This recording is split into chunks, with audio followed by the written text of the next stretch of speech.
Big story, this. A mystery virus, previously unknown to science, is causing severe lung disease in the Chinese city of Wuhan and has been detected in 2 other countries. 2 people are known to have died. It appeared in the city in December. There are nearly 50 confirmed cases of the virus. Experts in this country estimate the figure is closer to 1,700. Now, this is a virus that appears to be somewhat connected with and related to SARS. You might remember that being reported.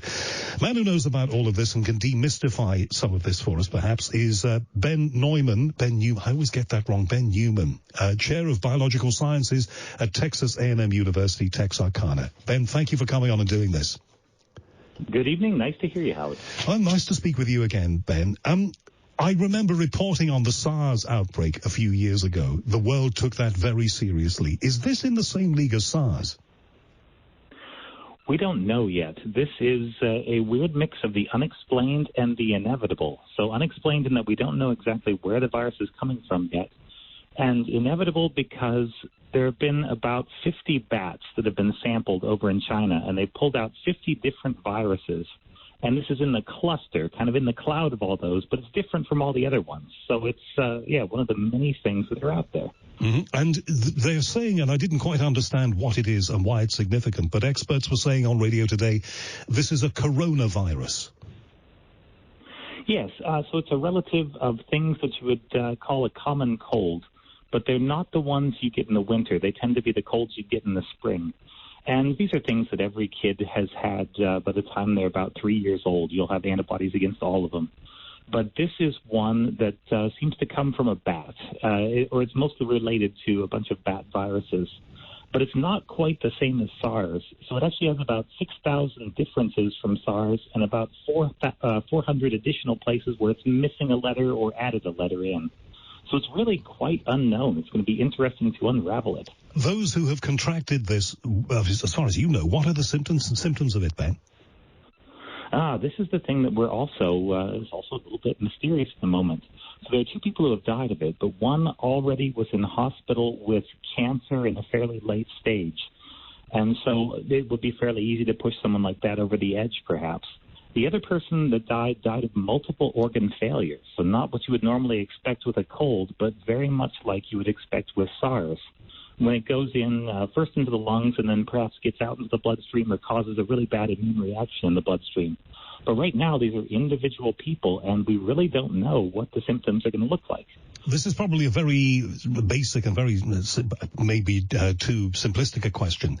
But why do these things seem to originate from China? Is it simply a function of the fact that there are so many people in China? It's hard to say. So there are similar viruses we know across most of Africa and large parts of Europe.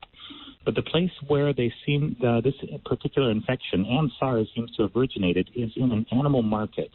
And this particular market, they actually catch and kill and will cook for you, I think, bats. And so there's a possibility that you can get the virus directly from a bat, which is something that you wouldn't necessarily do, living in the UK or the Netherlands or something like that. And as far as we know, is it communicable between people? Do we know that yet?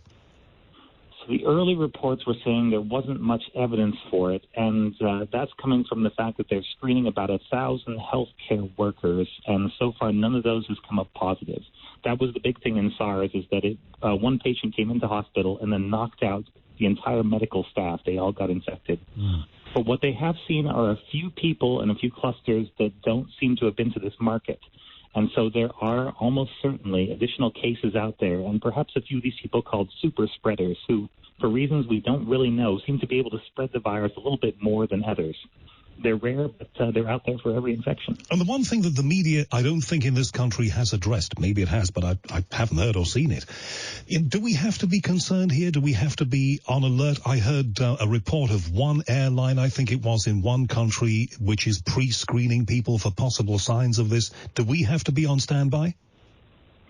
Well, that's the thing. They'd be screening for flu-like symptoms during flu season.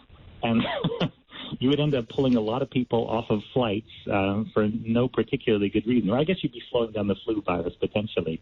But there's not a lot that can be done. It takes a really specialized test to detect this particular virus. So what will experts... At the moment, Sorry, you were saying? Oh, yeah, go ahead.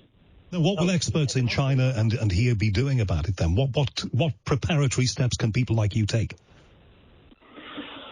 So right now, people like me would be doing things like bioinformatics, trying to figure out what's changed about this one, what hasn't changed. So, for example, going through those 6,000 changes, it turns out there's a big cluster of them in the protein that the virus uses to grab onto the human lung. And so this means that this virus probably has figured out a new way to get into human lung cells, which is kind of interesting and also kind of unpredictable. Yeah, it adds another variable to the equation. But all of this is unknown, and we can't speculate on whether this thing might mutate and become something else. Well, it turns out there's going to be a big coronavirus meeting in May, and so people were already getting ramped up to talk about coronaviruses anyway, and this is just going to focus pretty much all of that meeting, I think, on the new virus. And so I think you're going to get more progress on this than you would have in any other time. Yeah. So it's one we've got to watch. Ben Neuman, thank you so much for doing this. Absolutely. Thank you. Thank you. Ben Neuman, Chair of Biological Sciences at Texas A&M University, Texarkana. And I first came across him some years ago now.